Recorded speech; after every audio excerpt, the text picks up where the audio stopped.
আমাকে বললেন, হে জিবরাইল, আমার বন্ধুকে, আমার হাবিবকে দারুণ নদওয়াতে সিদ্ধান্ত গ্রহণ করলো আমার হাবিবকে হত্যা করবে।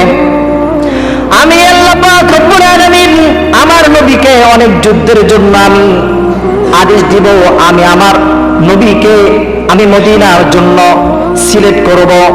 মদিনার লোকেরা আমার নবীর জন্য পাগল পারা হয়েছে, আমার নবীকে দেখার জন্য। আমি আল্লাহ তাআলা জিবরাইল তোমাকে আদেশ দিচ্ছি, তারা কি কি আলোচনা করেছে তুমি আমার আয়াতের মাধ্যমে আমার নবীকে জানায়া দাও। জিবরাইল আলাইহিস সালাম মুহূর্তের মধ্যে আল্লাহর নবীর দরবারে চলে আসলেন। আল্লাহর নবীকে বললেন, ওয়াইদিয়াম কুরবিকাল্লাযীনা কাফারু লিয়ুসবিতুকা আও ইয়াকতুলুকা আও ইখরিজুক ওয়া ইয়ামকুরুনা ওয়া ইয়ামকুরুল্লাহ ওয়াল্লাহু খায়রুল মাকিরিন। আল্লাহর নবী বিশ্ব নবী সাল্লাল্লাহু আলাইহি ওয়াসাল্লামকে বললেন, হে নবী, কাফেররা তিনটি প্রস্তাব করলেন।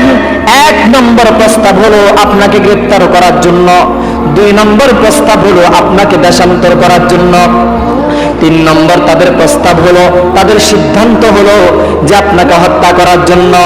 চতুর্দিক থেকে কাফেররা আপনাকে হত্যা করার জন্য তারা প্রস্তুতি গ্রহণ করেছে।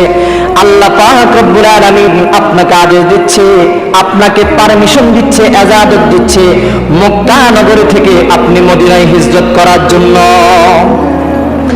আল্লাহর নবী বিশ্ব নবী সাল্লাল্লাহু আলাইহি ওয়াসাল্লামকে জিবরাইল আলাইহিস সালাম কখন বললেন? যে সময় বিশ্ব নবী সাল্লাল্লাহু আলাইহি ওয়াসাল্লাম নিজের আসনের মধ্যে ছিলেন, নিজের খাটের মধ্যে শোয়া অবস্থায় ছিলেন। আল্লাহর নবীকে জিবরাইল জাগ্রত করলেন, নবী গো, আজকে রাতে আপনি আপনার এই ঘর থেকে আপনার এই দেশটা আপনি পরিত্যাগ করতে হবে, ছাড়তে হবে, আর এটা আল্লাহ তাআলার আদেশ। আল্লাহর নবী বিশ্ব নবী সাল্লাল্লাহু আলাইহি ওয়াসাল্লাম থেকে জানতেন যে মদিনাতে হিজরত করতে হবে। আল্লাহর নবী বিশ্ব নবী সাল্লাল্লাহু আলাইহি ওয়াসাল্লাম মদিনায় যাবেন হিজরত করার জন্য, কাকে বন্ধু হিসাবে সিলেক্ট করবেন? আল্লাহর নবী বললেন, হে আবু বকর, আমি মদিনায় যাব, হিজরত করব, এই হিজরতের বন্ধু হিসাবে আমি তোমাকে গ্রহণ করতে চাই, তোমার কি মত? আবু বকর বললেন, নবী গো, আমার মা বাবা কোরবান হোক, আমার সন্তান সন্ততি, আমার স্ত্রী, আমার ছেলে সন্তান সবাই কোরবান হোক, আপনার জন্য আমি আবু বকর জীবন দিতে প্রস্তুত।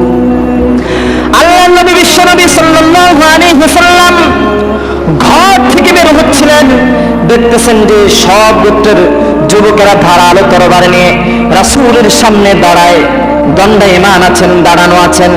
আল্লাহর নবীকে আল্লাহ পাক রব্বুল আলামিন বললেন, নবী গো, আমি আল্লাহ তাআলা আপনাকে রক্ষা করার জন্য, আমি আল্লাহ তাআলা হচ্ছি হাফেজ, আমি আল্লাহ তাআলা হচ্ছি আপনার জন্য সবচেয়ে বড় রক্ষণকারী। আমি আল্লাহ তাআলা আপনাকে পারমিশন দিচ্ছি, আপনার সামনে বালু আছে, আপনি আপনার হাত দিয়ে আপনি বালুটা নেন এবং সূরা ইয়াসিনটা তেলাওয়াত করে তাদের চোখের মধ্যে নিক্ষেপ করেন। আল্লাহর নবী বিশ্ব নবী সাল্লাল্লাহু আলাইহি ওয়াসাল্লাম সূরা ইয়াসিনটা তেলাওয়াত করলেন, ইয়াসিন ওয়াল কুরআনিল হাকীম ইন্নাকা লামিনাল মুরসালিন আলা সিরাতিম মুস্তাকিম তানজিলাল আজিজির রহিম لتنذر قوما ما أنذر آباؤهم فهم غافلون لقد حق القول على أكثرهم فهم لا يؤمنون إنا جعلنا في أعناقهم أغلالا فهي إلى الأذقان فهم مقمحون وجعلنا من بين أيديهم سدا ومن خلفهم سدا فأغشيناهم فهم لا يبصرون الله ربي سورة ياسين وجعلنا من بين أيديهم এই আয়াতটা আয়াতটা বারবার পড়ে ফু দিয়েছেন। আল্লাহর নবী হাতের মুঠের মধ্যে যে বালু কণা নিয়েছেন, এই বালুগুলো প্রত্যেক গোত্রের যুবকদের চোখের মধ্যে নিক্ষেপ করলেন। এখন আল্লাহর নবী নিক্ষেপ করলেন একদিকে, চতুর্দিকে সব গোত্রের যুবকদের চোখের মধ্যে কেমনে চলে গেল। আল্লাহ পাক রব্বুল আলামিন বলে, হে নবী, আপনি যে গোত্রের কয়েকজন যুবকের চোখের মধ্যে নিক্ষেপ করলেন, আমি আল্লাহ পাক রব্বুল আলামিন যত গোত্রের যুবক আছে সব গোত্রের যুবকদের চোখের মধ্যে আমি বালুগুলো পৌঁছে দিয়েছি এবং তাদের চোখকে আমি আল্লাহ তাআলা বন্ধ করে দিয়েছি। আল্লাহ নবী বিশ্ব নবী সাল্লাল্লাহু আলাইহি ওয়াসাল্লাম ঘর থেকে বেরিয়ে যাচ্ছেন। আলী রাদিয়াল্লাহু তাআলা আনহুকে বললেন, হে আলী, কাফেরদের আমানত আমি নবী আমার কাছে আছে, তুমি আমানতগুলো তোমার কাছে রেখে আমার চুকির মধ্যে, আমার বিছানার মধ্যে তুমি চাদরটা গায়ে তুমি ঘুমিয়ে যাও। আল্লাহর নবীর এই কথার জবাবে আলী রাদিয়াল্লাহু তাআলা আনহু বললেন, নবী গো, আমি জানি গত আগামীকালকে যে কাফেররা আপনাকে মনে করে আমাকে হত্যা করবে, তবে আমি এগুলো দ্বিধাবোধ করি না। আপনার সন্তুষ্টির জন্য আমি আলী কাফেরদের হাতে টুকরা টুকরা হতে আমি রাজি। আল্লাহ নবী বিশ্ব নবী সাল্লাল্লাহু আলাইহি ওয়াসাল্লাম বের হয়ে গেলেন। হাঁটতে হাঁটতে আবু বকর সিদ্দিক রাদিয়াল্লাহু তাআলা আনহুর ঘরে চলে গেলেন। আবু বকর রাদিয়াল্লাহু তাআলা আনহুর ঘরের সামনে যায় এভাবে নক করলেন।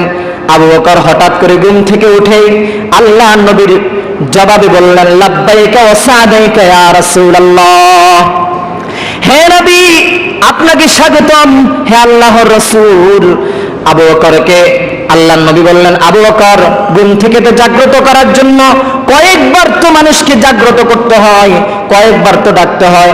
আমি আল্লাহর নবী তোমাকে একবার ডাকার সাথে সাথে আবু বকর তুমি কেমনে তুমি ঘুম থেকে উঠে গেলাম? আবু বকর বলেন, হে নবী, 6 মাস আগে আপনি বলেছিলেন হিজরত করবেন। 6 মাস আগ থেকেই আমি আবু বকর ঘুমকে হারাম করেছি, আমার বিছানা আমার ঘরকে আমি পরিত্যাগ করেছি। আমি দরজার সামনে দাঁড়িয়ে আছি, কখন আল্লাহ নবী এসে আমাকে ডাক দিবে। নবী গো, শুধু আমি নয়, আপনার জন্য যে বাহনটা আমি প্রস্তুত রেখেছি সে বাহনটা পর্যন্ত কুঠির ঘরের মধ্যে এখনো পর্যন্ত ঘুমাচ্ছে না, 6 মাস আগ থেকে ঘুমাচ্ছে না। আমার মেয়ে আসমা মির্জা আবি বকর, আমার মেয়ে আসমা এখনো পর্যন্ত ঘুমাচ্ছে না। আমার মেয়ে 6 মাস আগ থেকেই প্রত্যেক দিন আপনার জন্য নাস্তার ব্যবস্থা রাখে, যে কখন মুহাম্মদ আল্লাহর নবী আসবে এবং হিজরতে যাবে, হিজরতের সময় তো নাস্তার প্রয়োজন হবে। আবু বকরকে আল্লাহর নবী বললেন, আবু বকর, আর সময় নাই, তুমি একটু ঘর থেকে বেরিয়ে যাও।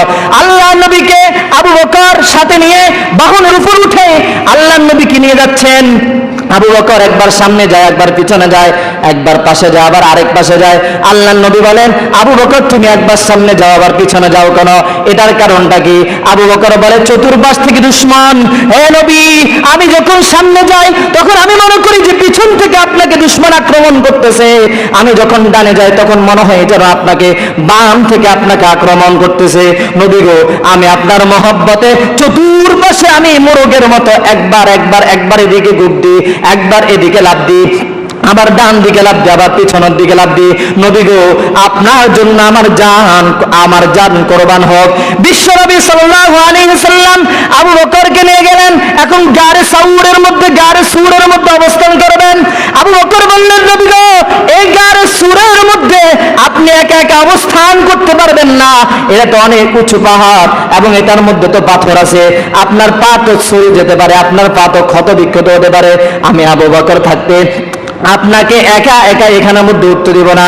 নবী গো, আমি বসে রয়েছি, আমার এই যে সিনা আছে, আমি আমার সিনাকে পালকি বানিয়ে দিয়েছি, আপনি আমার এই সিনাকে পালকি মনে করে উঠিয়া আপনি গারে সুরের মধ্যে আপনি উঠে যান। আল্লাহ নবী বিশ্ব নবী সাল্লাল্লাহু আলাইহি ওয়াসাল্লামকে গারে সুরের মধ্যে নিয়ে গেলেন। আবু বকর রাদিয়াল্লাহু তাআলা বলেন, নবীকে সর্বপ্রথমেই গর্তের মধ্যে আমি প্রবেশ করব, আপনাকে আমি প্রবেশ করতে দিব না। নবী গো, আমি সর্বপ্রথম প্রবেশ করব। আপনার আসন ব্যবস্থা করব, আপনার শোয়ার ব্যবস্থা করব। আবু বকর রাদিয়াল্লাহু তাআলা আনহু গর্তের মধ্যে প্রবেশ করলেন, পুরো গর্তটাকে ক্লিন করলেন, পুরো গর্তটাকে নিজের গায়ের চাদরের যে চাদর আছে এই চাদরটাকে টুকরা টুকরা করে পুরো গর্তের যত গর্ত আছে সব গর্তগুলো তিনি মুখ বন্ধ করে দিলেন, শুধুমাত্র একটা মুখ খোলা ছিল। আবু বকর রাদিয়াল্লাহু তাআলা আনহু বিশ্ব নবীকে বললেন, হে নবী, এবার চলে আসেন, আপনার আসন ব্যবস্থা হয়ে গেল। আল্লাহর নবী বিশ্ব নবী বলেন, আবু বকর আমার আসন কোথায়? আবু বকর বলেন, ও নবী, আপনার আসন হচ্ছে আমার একটা পা, আর একটা পা আমি ওই মুখটাকে বন্ধ করে রাখবো, যাতে করে কাফের মুশরিক ইহুদিরা ছাড়া আপনাকে যেন দেখতে না পায়। আল্লাহর নবী আবু বকর রাদিয়াল্লাহু তাআলা আনহুর একটা পায়ের মধ্যে শুয়ে পড়লেন, আর একটা পা দিয়ে গর্তের মুখটা বন্ধ করলেন।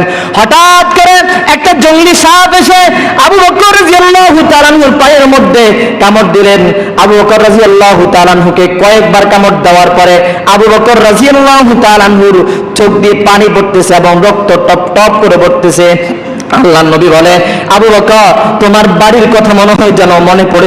আল্লাহ পাক রব্বুল আলামিন জিবরাইল আলাইহিস সালাতুস সালামকে বললেন, হে জিবরাইল, আমার বন্ধুকে, আমার হাবিবকে দারুণ নদওয়াতে সিদ্ধান্ত গ্রহণ করলো আমার হাবিবকে হত্যা করবে। আমি আল্লাহ পাক রব্বুল আলামিন আমার নবীকে অনেক যুদ্ধের জন্য আমি আদেশ দিব।